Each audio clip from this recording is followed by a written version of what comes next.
이제부터는 의제 얘기를 한번 본격적으로 해봐야겠죠. 한미 정상회담이 종료됐기 때문에 잠시 뒤에 이제 결과물이 나올 텐데 하나하나 뜯어보면은 크게 세 가지 정도로 압축이 됩니다. 그러니까 관세 협상을 이번에 매듭 지을 수 있을지, 그리고 잠시 조금 전에 저희가 다뤘던 원자력 협정 개정 이거를 이번에 얻어낼 수 있을지, 그리고 북핵 공조, 이렇게 세 가지로 나뉠 텐데 가장 큰 건 아무래도 김태형 교수님, 관세 협상일 것 같습니다. 이번에 단판으로 매듭을 지을 수 있다고 보십니까?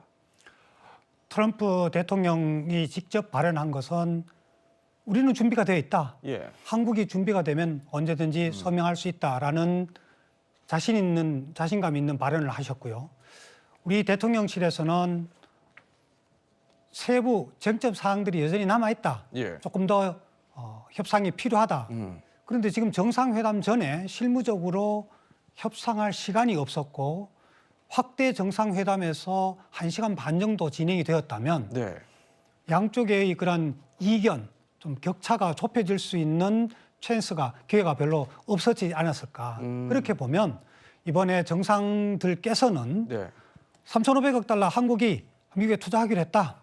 양국이 서로 윈윈할 수 있는 것으로 가져가기로 했다. 이를 통해서 미국의 산업 부흥과 또 한국이 새로운 기회를 맞이하게 됐다. 네. 서로 가졌었던 관세 부분은 낮추기로 했다. 이 정도의 7월 30일에서의 합의된 내용과 8월 25일에 정상회담 때 내용을 조금의 바꾸어서 큰 틀에서 선언하는 정도가 되지 않을까 싶고요. 그 이후에 여전히 이견으로 남아있는 그런 쟁점 사안들에 대해서는 네. 좀 더 촘촘하게 좀 협상을 해야 될 부분으로 남겨져 있지 않을까 이렇게 여겨집니다. 그런데 자 보면 김태형 교수님, 트럼프의 이번에 가장 큰 관심이라고 해야 될까요? 돈인 것 같아요. 왜 그러냐면 자, 모두 발언에서 트럼프가 뭐라 그랬냐면 미국에게 투자하기로 했다. 그러니까 일본의 그 도요타 자동차 회사가 미국에 100억 달러 정도를 투자해서 이거 공장에 짓기로 했다. 이걸 모두 발언에서 꺼내 들었거든요. 그러니까 이 얘기를 조금 더 역으로 돌려보면은, 그러니까 관세 협상에 있어서 더 통 큰 투자를 해라. 앞으로 한국이 더 투자에 적극적으로 나서 이렇게 압박하는 것 같거든요. 예, 예. 두 가지 측면에서 같이 이루어진다고 보는데요. 방금 말씀하신 자동차 산업뿐만 아니라 예. 한국과 조선 산업의 협력을 긴밀하게 하겠다는 것을 합의가 된 상황인데 거기에는 심지어는 1,500억 달러라는 투자 규모까지 정해져 있습니다. 예. 그럼에도 불구하고 일본에 먼저 들려서 일본과 조선 산업의 협력을 위한 MOU를 서명을 했고요. 이것은 우회적으로 한편으로는 일본과의 협력도 증진시키는 것이 있겠지만 또 한편으로는 아직까지 협상이 마무리되지 못한 한국에 대한 압박 수단으로서 활용을 하고 있다 이렇게 보여지고요. 그러면 두 번째 다른 한 측면에서는 여전히 미국이 한국에 대해서 시그널을 보내는 겁니다. 뭐냐면 미국은 여전히 재정 적자와 무역 적자가 심화된 상황이어서 미국 정부의 재정 지출을 통해서 산업 투자를 이끌어낼 수단은 매우 제한적이거든요. 그것은 곧 미국 현재의 지난해에 2024년도에 미국 재정 적자가 2조 700억 달러입니다. 이거는 미국 국방비의 거의 1.4배 정도 이상이 되기 때문에 한국으로부터의 투자를 촉진시켜 나가는 쪽으로 그런 도요타의 사례를 들어서 좀 더 우리 이재명 대통령이 좀 더 과감하게 미국에 대한 투자 물꼬를 터달라. 그러면 우리도 전향적으로 한국이 요구하는 부분들을 좀 더 양보할 수 있지 않을까라는 이런 시그널들을 계속 보내는 거 아닌가 이렇게 생각이 듭니다. 자, 그러면 김인환 교수님, 그러니까 관세 부분에 있어서 입장차가 좀처럼 좁혀지기는 지금 상황으로 봤을 때 좀 어렵다 이런 설명을 해주셨으니까 그러면 어떤 이견차가 있는지 한번 저희가 따져볼게요. 보면은 지금 이런 입장차가 있었어요. 탑다운으로 지금 이렇게 만났지만 한국은 이 투자 비중을 연 150달러 이하로, 그리고 미국은 연 250달러씩 8년 분할로 하겠다라고 지금 알려지고 있어요. 이런 이견차가 있는 걸로 투자 비중에 있어서도 또 투자 방식과 수익 배분도 물론 이견차가 있지만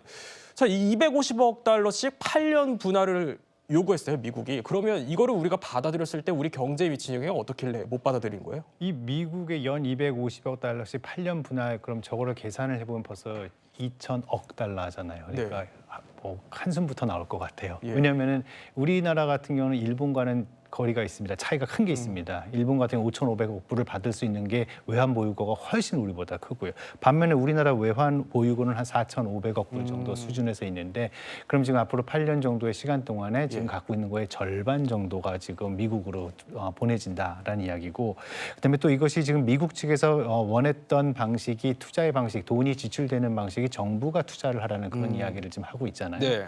그러면 정말 우리는 외환 보유고를 쪼개가지고 내야 된다는 그런 얘기인데 그것은 우리가 아무리 무역 국가라서 수출을 해서 돈을 버는 나라를 하더라도 이 정도의 부담을 우리가 지기에는 굉장히 어려운 것이라고 생각이 됩니다. 이게 무엇보다도 경제에 큰 파급 효과를 가져올 가능성이 있는데요. 환율 안정성 문제가 생기겠죠. 달러에 대한 수요가 높아지게 되니까 이것이 우리 환율의 안정성을 해칠 거고 그리고 또 반면에 우리는 이제 이거를 받아들이지 않으면은 미국은 이제 관세 협상에서 계속 지연, 그다음에 불만 같은 거를 나타내면서 관세 협상이 지연되면서 우리나라 지금 경제 산업에 지금 문제가 생길 거고 그래서 전반적으로 지금 굉장히 우리 정부로서는 굉장히 힘든 시간을 보내고 있는 것은 맞는 것 같습니다. 근데 우리는 3,500억 달러고 김태형 교수님. 앞서 이제 트럼프가 일본을 갔잖아요. 일본을 가서 이제 5,500억 달러를 일본이 이제 투자하기로 한 거를 받아낸 상황인데 그러면 일본은 어떻게 투자하기로 했길래 지금 일본은 그냥 타결이 된 겁니까? 네, 일본이 5,500억 달러의 투자한 부분에서 예. 일본이 지금 미국과의 타결한 내용을 MOU 방식으로 5페이지의 문서는 공개가 되어 있습니다. 예.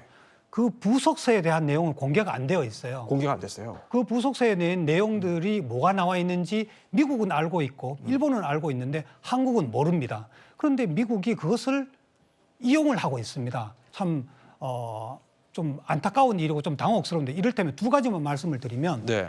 트럼프 대통령이 스스로 업프론트라고 얘기를 했는데 일본과 한국이 선불을 하기로 했다는데 일본과 미국과 일본과의 MOU에는 선불에는 업프론트라는 용어가 자체가 없습니다. 이쿼티라는 그래요.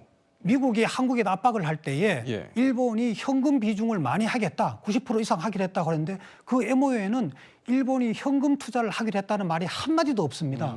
그런데 한국 보고서 90%, 100% 현금 투자를 하라고 몰아세우고 있는 거죠. 네. 그러고 보면 5,500억 달러의 구성이 첫째로는 공공부문과 민간 부문이 어떻게 구성되어 있는지 알지 못하고요. 두 번째로는 현금 비중이 얼마가 되어 있는지 우리가 알지 못합니다. 예. 그런데 미국이 지금 한국에다가 요구를 하고 있는 것은 공공부문에서 정부 예산으로서 공공지출로서 90% 채워라.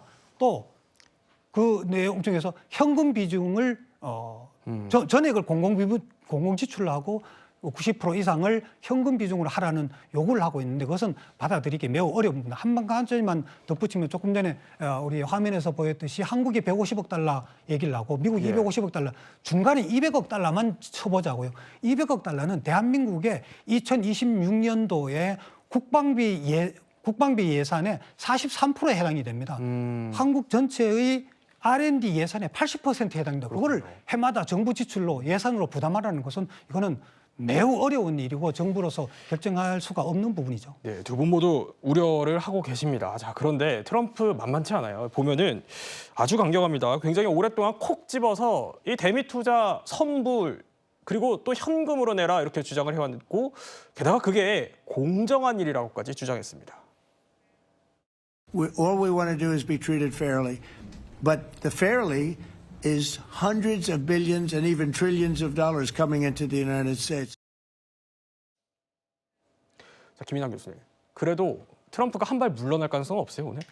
저는 트럼프 대통령이 지금 한 발 물러설 가능성은 좀 적다고 보고 있습니다. 이게 왜냐하면 지금 뭐 우리는 뭐 레버리지가 좀 있다. 예를 들어서 뭐 조선업이라든지 아니면 제조업이라든지 아니면 첨단 사업 분야에서 지금 미국이랑 협력을 할 수 있으니까 그걸 가지고 어떤 레버리지가 생길 수 있지 않을까라는 생각을 하고 있는데 지금 우리가 일단은 미국에게 지금 많은 것을 수출을 하고 있고 한마디로 우리의 가장 수출 시장으로 봤을 때 미국이 더 지금 큰 상태잖아요. 그러면은 지금 우리의 지금 수출이 미국의 관세에 의해서 지금 점점 막혀갈 때 그리고 이제 기업들이 그 부담을 껴안게 되면은 슬슬 이제 이 기업들이 한계 상황에 다다랐습니다라는 그런 주장을 목소리를 낼 수도 있고요.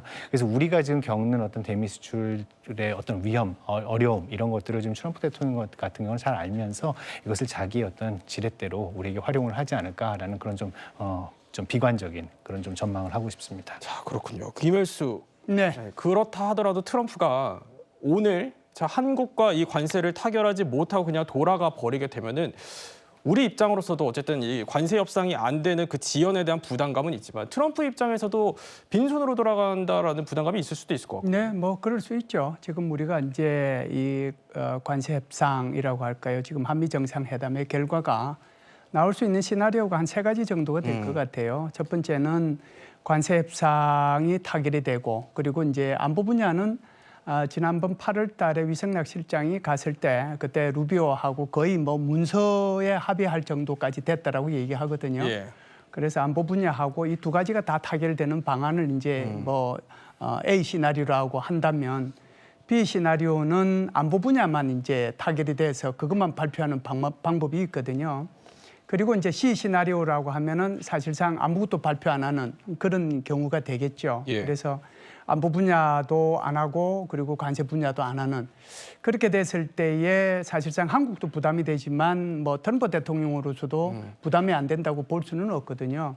그래서 안보 분야는 뭐 거의 다 타결이 됐기 때문에 관세 협상 문제만 어느 정도 이렇게 뭐라고 할까요? 트럼프 대통령이 이제 회담은 다 끝났지만 일정 부분만 양보를 하면 사실상 타결이 안 되는 것도 아니거든요. 거기에 대한 이제 희망은 저는 뭐 비교적 낙관적인 성격을 갖고 있기 때문에 비교적 이제 뭐 그럴 가능성도 있지 않겠는가. 저는 그렇게 생각하는데 뭐 결과는 이미 나와 있을 텐데 한번 나중에 보겠습니다. 관세에 대한 결과는 어떻게 나올지 저희 잠시 후에 전해드리기로 하고요. 조금 더 지켜보겠습니다.